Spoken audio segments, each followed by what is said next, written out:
Hello, I'm Amanda Rafuse, and this is Spark, the Upper Valley's new arts and culture program here on CATV.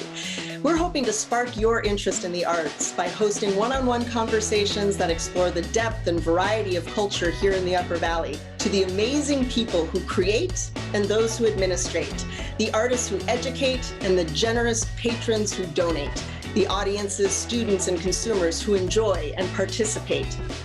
Welcome to Spark. Today, I am delighted to welcome to Spark Samantha Davidson Green. Samantha is a filmmaker and a film educator who returned to her roots in the Upper Valley in 2013 to join the vibrant emerging arts scene of the Upper Valley. She premiered her first feature film, Thrasher Road, at the White River Indie Film Festival in 2018. And the film went on to garner awards in the festival circuit for Best Feature, World Fest Houston, Best U.S. Feature at the Austin Revolution. She has earned degrees in English and humanities at Stanford and in film directing at UCLA. Samantha and her husband are raising their 3 boys in Plainfield, New Hampshire. She serves on the White River Indie Films Board of Directors while remaining active as a teacher and director of film, screenwriting, and theater. She recently was named Executive Director of CATV, and we are honored to welcome Samantha Davidson Green to Spark. Welcome, Samantha. Thank you, Amanda. It's great to be here. So my first question for you, we're just going to jump right into the deep end here, is what do you feel that film as an art form, as a medium, brings into people's lives? How does it impact people? What I love about film is that it goes straight to our emotional centers.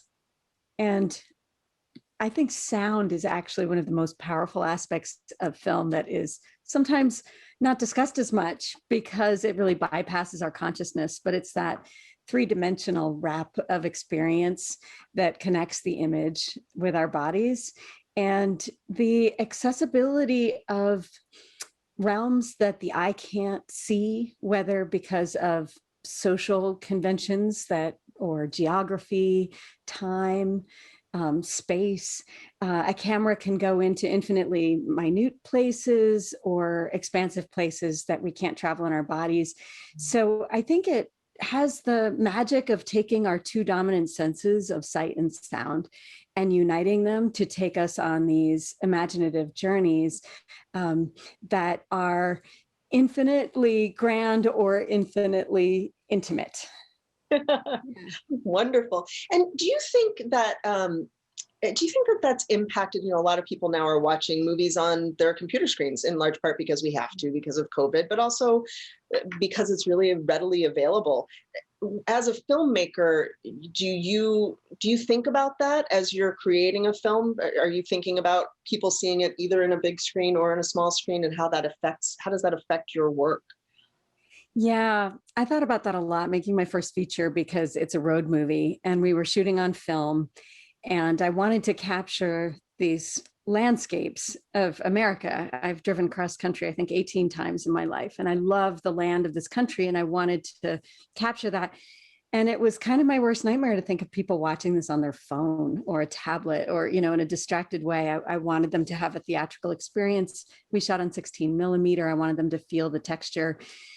But I have to say that I've made my peace with what small screens can offer, that it's something different, that people, we've been isolated in our homes over the last year, and thank God for our ability to connect through screens. I mean, we all have Zoom fatigue also, and we all miss being in a theater and sharing the oohs and ahs and sighs and laughter and tears with other people. We don't maybe miss the person who's talking or the loud popcorn next to us. We forget that it wasn't all perfect in the theater with other people. And now it's going to take us a while to get used to the person sneezing and not having a panic attack. So small screens, have their ways. I think what's interesting is how very interactive the small screen has become. And it will be interesting when we can get back into a theater and experience the kind of grandeur of cinema again. So yeah, I've made my peace. What is it about the Upper Valley for you as a filmmaker that draws you here, or that interests you? When I came back, it was primarily for family reasons. My parents and my in-laws are here, and my sister and her kids, and I wanted my kids to have a connection to a rural area and community. I came with trepidation because I didn't know what an art scene was starting to happen here. And I worried that I was leaving an artistic community behind when I left Brooklyn. And then I just discovered that it's absolutely exploding up here. And I connected through the parish players, and from there met people who introduced me to all the different things going on, Northern Stage, WRIF.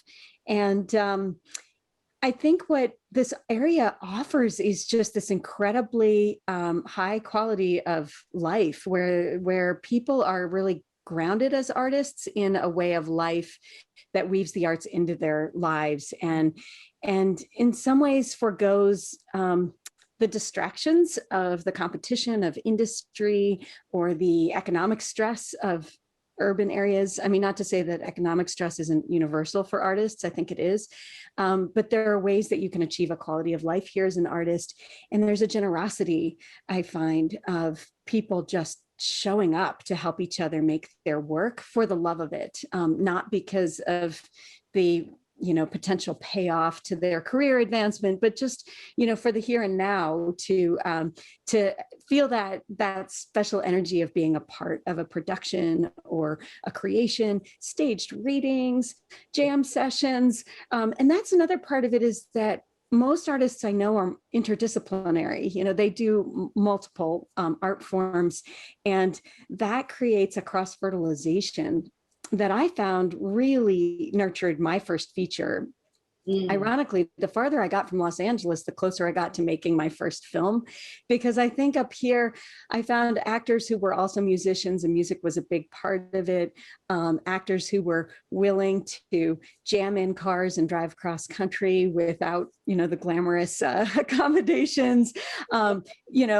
People who were willing to help build sets and haul cables, and it's that kind of just get it done attitude with joy that has been so nourishing to me personally. And I want to give that back to youth in this area, and to help bring the arts that are being created here to the outer world, and to share our way of life, because I think that we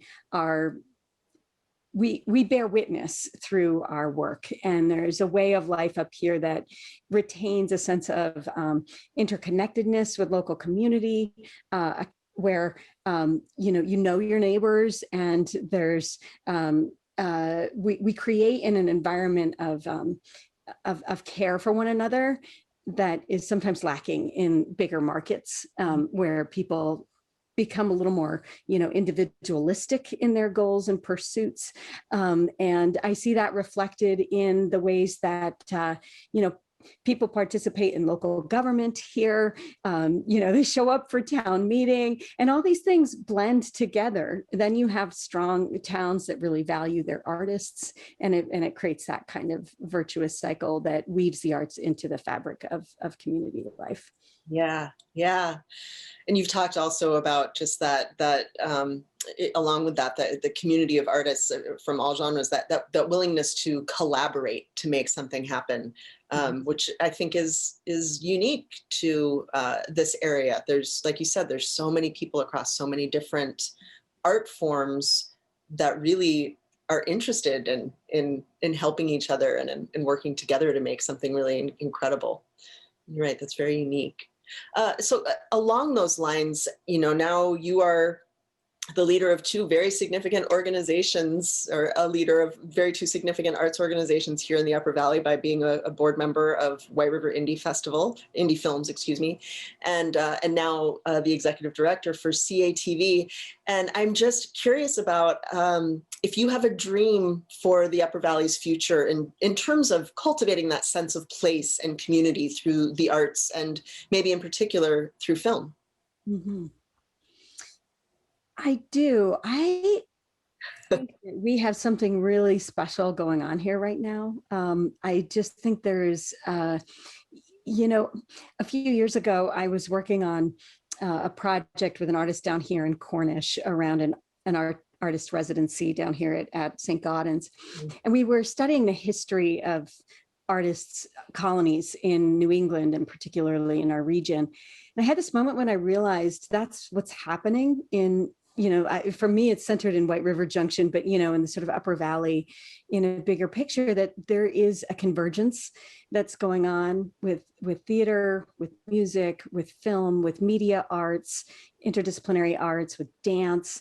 And there was an artistic community here when I was growing up in the 70s and 80s, but I don't know if it was as rich, or else I was just younger, but I think it wasn't quite as expansive.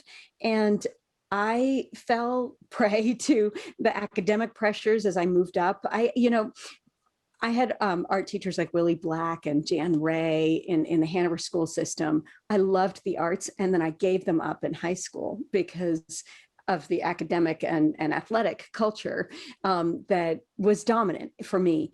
And I see around me so many kids who are deprived of the arts for one reason or another. And it can be the culture of their school, or because down here in Plainfield and Cornish, budget cuts have made the arts suffer.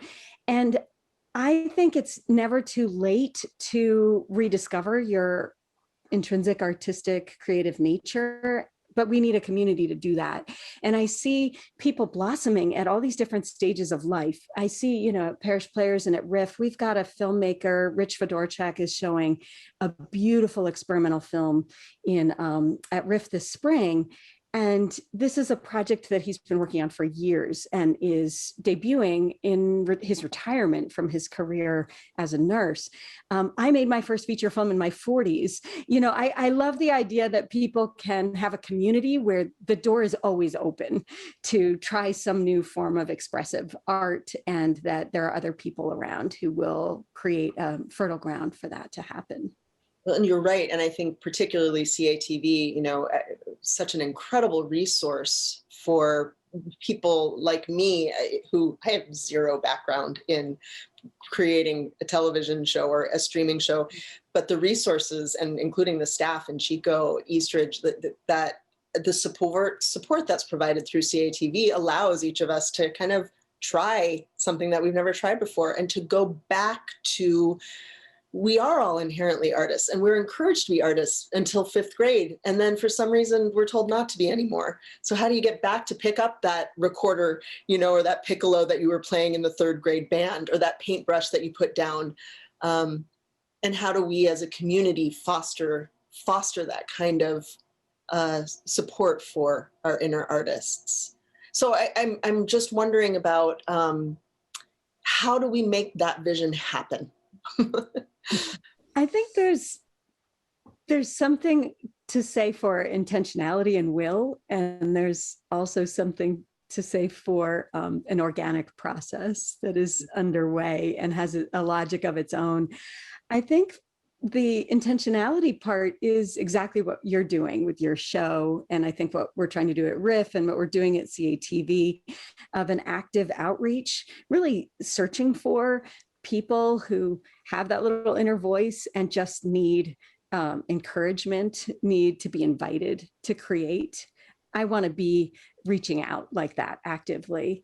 I also want to be alive to the moments when sparks just kind of come together, and there's a certain serendipity to that, and that sometimes requires a little patience. I'm finding things have an evolutionary pace, and the pandemic was a big lesson in that. There were dreams that we had that were put on hold, and that felt like a setback. And then in the context of the pandemic, we've invented all these new ways to create and connect, and I think there's like that irrepressible life force that I would say that artists have, but I believe everybody's an artist in some way or other, and that's why the recorder or the paintbrush when you're in 5th grade, it's kind of not like an extracurricular option. It's a part of who we are. So, I think sometimes when the arts lose funding or suffer, other kinds of setbacks, lack of support, it's in a context of people who are themselves artistically shut down. And so I think when you find ways to help everybody understand that arts is a part of them too. It's not just artists over here. And when we also resist the political polarization that sometimes comes with associating the arts with, progressive agendas, it's a human agenda, right? It's about having an expression of the human condition and a deeper understanding, and that is the core of empathy, which I think is sorely needed in our in our world. Yeah. Yeah. Wonderful. So my final question for you is you've told me that film is sort of a sacred ritual of storytelling, a way to bear witness to others' lives. And maybe to your own life as well, but a way to bear witness. And I guess I just would love for you to think about or to talk to our audience about how they could bring that perspective, that filmmaker perspective, into their lives today. How do you sort of think like a filmmaker? Oh, I love that question, Amanda. Because I think everybody is a filmmaker. Everybody's got a phone in their pocket, and so they're making films all the time, and the question is, how do you become aware of the artistic creative expression power in that act? And there's, in some ways, it's so ubiquitous now, video imagery, that we don't pause and slow down to think about, reflect with, or sit with the images that we create. And so I think, one of the things that's going to be happening at WRIF over the course of the next few months is these First Friday celebrations. Light River Junction and CATV is involved in this also. And in discussing with Chico and Quinn and Everest, who are helping to organize this possible content, and a couple of ideas came up about sort of reviewing our old home movies, our old camera reel pieces, and compositing those into a collective story. So one idea might be for people to submit, a little home movie from their camera, and then we'll put that together and project it big on the walls in White River Junction so that we can see our memories coming together, and we can understand that you've created a little piece of art out of witnessing a moment in your life. Maybe it was your child taking a first step, or, the first moment you got to hug your mother again after COVID, or whatever these moments are. And that together, when we weave these, I had an image today of, I want to actually try this, taking celluloid and big knitting needles and seeing if I could actually knit, a piece of fabric out of film, because that's how I think of what film does. It's like each frame is like a stitch. It's a little moment of time that has been captured and preserved, and that's what holds our reality together, and our emotions and our personal narrative. So I think becoming aware of the fact that you are telling a story through the images that you choose to create, you commit to. And I'll say one more thing on this, which is, when I've taught with Dartmouth students in particular, we do some exercises with our personal camera rolls on our phones. And I ask them to identify what's missing from those roles. And what they often discover is that the most important moments are not filmed, and that their project as filmmakers, particularly if they're working in fiction, but also in documentary, is to recreate the moments that are actually inaccessible to the camera, that there are moments of ecstasy, of sorrow, private grief that were not filmed, and they don't need to be, but that as artists we might want to express the memory or the resonance of that moment through our film and media arts. And so how do we go about that? How do we recreate and shape and share that experience? And that's when it becomes art, and not just, a recording of something that happened. Right. Oh, that's remarkable. I just have to tell you, I recently transposed all of my parents' old 1960s and 70s videos onto digital format. And it's been a riot to go through. And there's like maybe like 3 moments out of, these thousands of feet of film that are worth anything. But those 3 moments are so spectacular and precious and wonderful. And the rest are just terrible shots of my mom attempting to ski or so, things like that, bad lighting and bad sound. But I love that idea of sharing those kinds of videos, and also thinking about what are the moments that are missing and how would you tell those stories? I think that's really beautiful. I'm going to go to my phone and think about that. I think that's really cool. Samantha, thank you so much for your incredible work as an artist, as a filmmaker. I think everybody should go and watch Thrasher Road. I just rewatched the trailer the other day, which of course I saw it at the film festival a couple of years ago, and just was reminded how brilliant a movie it is and how wonderful Alison Brown and Christian Cohn are in that, and all of the actors. So I hope everybody goes and sees it, and we'll of course link. Is it available for downloading or for? It is, yeah. It's on Amazon and Tubi, YouTube, Google Play, all the. Excellent. Yeah. So we'll make sure to put a link to that here. And thank you, and good luck with CATV. I'm thrilled and delighted for you and for the Upper Valley for having you in this new leadership position. Congratulations. Well, thank you. I'm really grateful for the opportunity to work with CATV and with everybody who seems to meet at CATV. It's the crossroads of this vibrant life up here. So really glad to have this chance to be with you, Amanda. Thank you. Thank you, Samantha. And thank you. You have been watching Spark, the Upper Valley's new arts and culture program here on CATV. You can subscribe to CATV's YouTube channel, and you can learn more about every guest by visiting their websites listed in the episode descriptions. Thank you for watching Spark.